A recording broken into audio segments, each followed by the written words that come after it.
Hi guys, welcome to lecture 8 of class 9th economics. So इसमें हम जानेंगे what are the components of food security system, buffer stock क्या होता है, public distribution system क्या होता है, नेशनल फूड सिक्योरिटी एक्ट क्या है क्रिटिसिज्म पीडीएस का। ओके, तो सबसे पहले जानते हैं what are the components of food security system. So there are basically two components of food security system. The first one is buffer stock, the second one is public distribution system. तो buffer stock क्या है? तो कुछ भी अगर extra रखा है ना, तो फॉर फ्यूचर मतलब फ्यूचर के लिए, तो उसे बफर स्टॉक कहा जाता है। Something that is extra and is stored for the future. क्यों फ्यूचर के लिए स्टोर किया जाता है? ताकि जो डेफिसिट एरियाज है, जहाँ पे ज़रूरतमंद एरियाज हैं, पुअरर स्टेट ऑफ सोसाइटी है, उन तक ये चीज़ पहुँचाई जा सके। ओके, तो buffer stock is a stock of food grains namely wheat and rice which is procured by the government. मतलब सरकार खरीदती है, लेकिन किसके द्वारा खरीदवाया जाता है? फूड कॉर्पोरेशन के द्वारा। तो फूड कॉर्पोरेशन ऑफ इंडिया सरकार के बिहाफ पे खरीदती है बफर स्टॉक, मतलब फूड ग्रेन्स को। ओके, और सब सरकारी गोदामों में रखा जाता है, ग्रेनरीज में रखा जाता है ये बफर स्टॉक, मतलब एक्स्ट्रा चावल और गेहूँ। तो farmers are paid a pre announced price for their crops, मतलब मिनिमम सपोर्ट प्राइस होता है ना, एमएसपी। तो वो सरकार हर साल अनाउंस करती है कि ये क्रॉप्स के लिए इतना इतना एमएसपी रहेगा, ताकि जब फार्मर्स उसको हार्वेस्ट करें, क्रॉप्स को जब कटाई करें, तो वो पैसे उतने पैसे सरकार से डिमांड कर पाएँ जितना सरकार ने प्रॉमिस किया है। So MSP is declared by the government every year. Okay, तो buffer stock is created by the government to distribute in deficit area, जैसे कि मैंने कहा, and to the poorer state of the society at a price lower than the market price called issue price. मतलब सरकार promise करती है कि हर साल हम इतने दाम में खरीदेंगे फार्मर से, उसे मिनिमम सपोर्ट प्राइस कहा जाता है। ओके, और जब पुअरर सेक्शन ऑफ सोसाइटी जो लोग राशन शॉप्स में खरीदते हैं, तो उनको जिस प्राइस पे मिलता है उसे इशू प्राइस कहा जाता है, that is lower than the market price. मतलब 2 रुपये किलो चावल, 5 रुपये किलो चावल या गेहूँ मिलता है, तो इशू प्राइस होता है। ओके, जिस पे गरीब लोगों को मिलता है ये सब राशन। अभी जानते हैं दूसरा component of food security system, जिसे हम पब्लिक डिस्ट्रीब्यूशन सिस्टम कहते हैं। ओके, तो जब food which is procured by the government FCI, that is food corporation of India, is distributed through government regulated ration shops. मतलब ये राशन शॉप सरकार के ही राशन शॉप्स रहते हैं, गवर्नमेंट द्वारा रेगुलेटेड रहते हैं, and that is food is distributed to poorer sections of the society, that is called PDS, public distribution system. मतलब आम साधारण लोगों को, बिलो पॉवर्टी लाइन लोगों को कैसे राशन शॉप्स के थ्रू कैसे फूड डिस्ट्रीब्यूट किया जाता है, उसे पब्लिक डिस्ट्रीब्यूशन सिस्टम कहा जाता है। ओके, ये गवर्नमेंट के रेगुलेटेड राशन शॉप्स होते हैं, वहाँ से मिलता है। ओके, तो राशन शॉप्स, जिससे फेयर प्राइस शॉप्स भी कहा जाता है, they keep stocks of food grains like sugar, kerosene वहाँ पे मिलता है, दाल वगैरह मिलता है, that is like given at low price, sold at low price. Okay, अभी जानते हैं what is national food security act.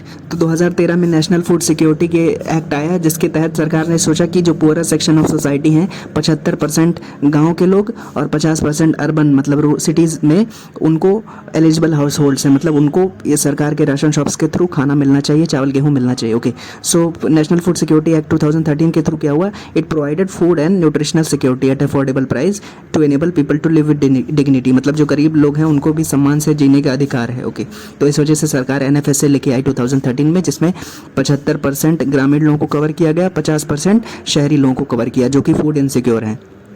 अभी देखते हैं कि क्रिटिसिज्म ऑफ पीडीएस क्या है। जो पब्लिक डिस्ट्रीब्यूशन के सिस्टम के थ्रू जो खाना दिया जाता है, चावल गेहूँ दिया जाता है, उसके क्या कुछ लिमिटेशन है या क्या क्रिटिसिज्म है, मतलब क्या विरोध है। ओके, तो सबसे पहला है कि consistent high level of buffer stock of food grains is undesirable and wasteful. जैसे जाना जाता है कि हज़ारों टन सरकार के गोदामों में चावल और गेहूँ रखे हैं, जिसे चूहे खाते हैं, ख़राब होता रहता है, तो ये वेस्टफुल है। मतलब सरकार क्यों इतना ज़्यादा खरीदती है जब वो उतना यूज़ नहीं कर पाती? पहला तो इसका ये क्रिटिसिज्म है पीडीएस का। दूसरा क्रिटिसिज्म पीडीएस का ये है कि storage responsible for maintenance cost. मतलब जो आप चावल गेहूँ या फिर और भी क्रॉप्स रख रहे हैं सरकार के गोदामों में, उसको मेंटेन करने के लिए भी पैसे चाहिए ना, मेंटेनेंस कॉस्ट लगता है। वो तो अल्टीमेटली पब्लिक का ही पैसा है ना, कि जिससे आप लाइट वगैरह का ले रहे हैं, गोदाम को किराए पे ले रहे हैं, या फिर उसको मेंटेन कर रहे हैं, दवाइयाँ छोड़ रहे हैं ताकि कीड़े मकोड़े ना लगें, चूहे ना लगें, उसको मेंटेन करने के लिए लोगों को रख रहे हैं। तो storage responsible for huge maintenance cost, ये भी एक क्रिटिसिज्म है पीडीएस का, पब्लिक डिस्ट्रीब्यूशन सिस्टम का।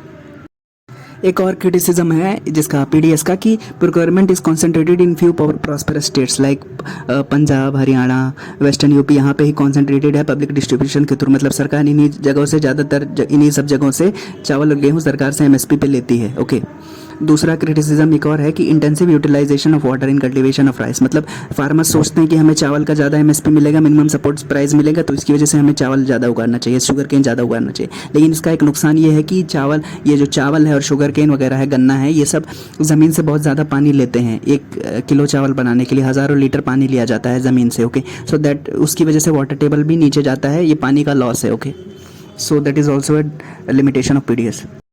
Also, storage for long period of time leads to deterioration of food in terms of quality. मतलब जो फूड क्रॉप्स को आप गोदामों में, सरकारी गोदामों में रख रहे हैं, वो भी ख़राब हो जाता है समय के साथ, तो उसकी क्वालिटी गिर जाती है, तो ये भी एक तरीके से लॉस ही है PDS का। ओके, अभी जानते हैं why is ground water getting depleted. तो ग्राउंड वाटर क्यों नीचे जा रहा है? जैसे कि हमने पीछे के पैराग्राफ्स में देखा कि the rate at which we are like drawing the water from the ground is more than that ground is getting recharge. मतलब जितना पानी बरस रहा है, जितना ग्राउंड में वाटर टेबल बढ़ रहा है, उससे ज़्यादा तो हम एक्सट्रैक्ट कर ले रहे हैं चावल और शुगर केन ग्रो करने के लिए।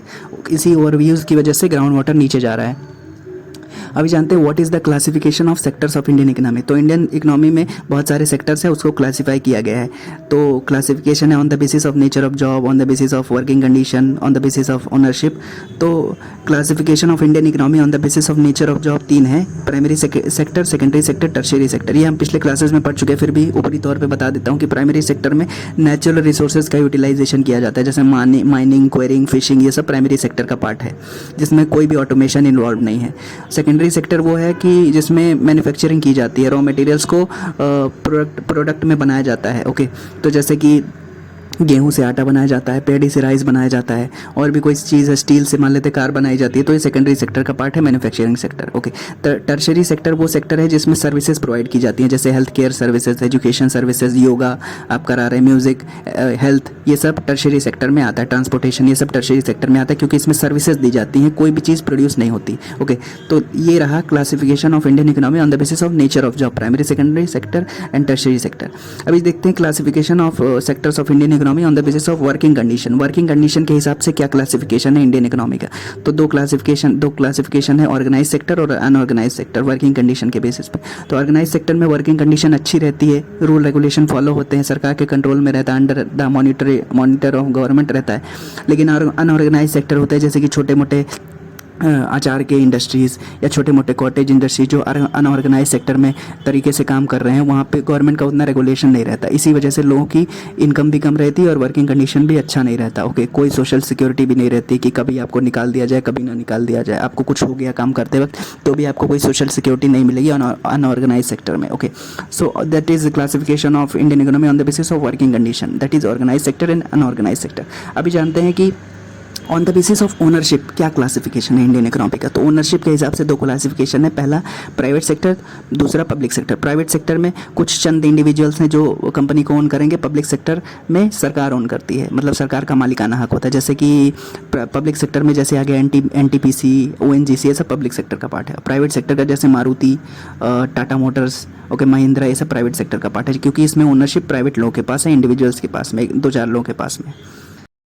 अभी जानते हैं कुछ और टॉपिक्स, जैसे आउटसोर्सिंग क्या होती है, क्वाटरनरी एक्टिविटी क्या होती है, क्विनरी एक्टिविटी क्या होती है। तो आउटसोर्सिंग जैसे नाम से ही पता चल रहा है कि आपको कोई काम करना है लेकिन आप बाहर से करा रहे हो। मतलब बिजनेस प्रैक्टिस में ये होता है कि hiring a party outside a company to perform a task at a cost lower than the cost that you will do to your company's employees. मतलब कोई भी काम आपके कंपनी में, कोई बड़ी कंपनी है, उसका कुछ काम है, तो कुछ जो मिसलेनियस एक्टिविटीज़ होती है ना, वो बाहर आउटसोर्स कर दिया जाता है कि मतलब हमारे एम्प्लॉयज़ ना परफॉर्म करें, हमारे एम्प्लॉयज़ केवल कोर काम को करें। ओके, जो कोर इंपॉर्टेंट टास्क है उसको करें।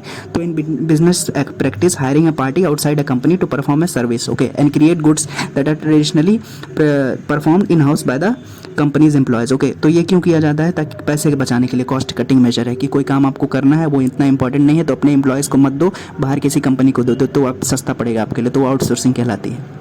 अभी जानते हैं व्हाट इज़ क्वाटरनरी एक्टिविटी। तो क्वाटरनरी एक्टिविटी एक तरीके से टर्शरी सेक्टर का पार्ट है, मतलब सर्विस सेक्टर का पार्ट है।